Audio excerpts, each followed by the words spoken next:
looks certain that they will. There will be some that will begin to march the 10 miles onto the presidential palace, and the fear there is that there is the presidential guard and that they would have far fewer qualms about firing on the crowd than would the army. Now, back to your point about the army, everyone clearly was very much waiting to see what it had to say. As I say, this announcement came during prayers, so the reaction has not been immediate, but clearly very interesting. We'd heard from the army in its communique number 1 yesterday evening about 5 p.m. Cairo time. That was the one in which they announced that they had taken the reins of power in order to safeguard the nation. We then saw this extraordinary chain of events where, in fact, Hosni Mubarak announced that he was staying on and handing over much of his power to his vice president, Omar Suleiman, a man almost as hated as he is here in Cairo. And we wanted to hear very much, or the protesters in Tahrir Square were waiting to hear what the army had to say about everything that had happened.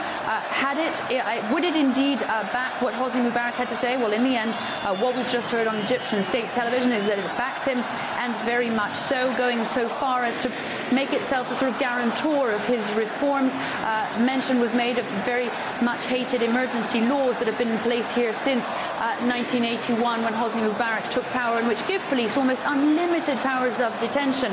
They announced, as Hosni Mubarak had last night in his speech, that steps would be taken towards the lifting of that emergency law once the situation allowed for it to be lifted. Now, clearly this is not going to satisfy those crowds in Tahrir Square. They want to see Hosni Mubarak go, they want to see Omar Suleiman go, and they want to see that dreaded emergency law go. In fact, they've had none of that, and what they will be learning just about now as their prayer comes to an end is that, in fact, the army has come down on the side of the regime. Well, as you saw there in Tahrir Square, Egyptian protesters have vowed to continue the revolution, and more protests are expected today, not only in Cairo, but beyond. A threat to Hosni Mubarak.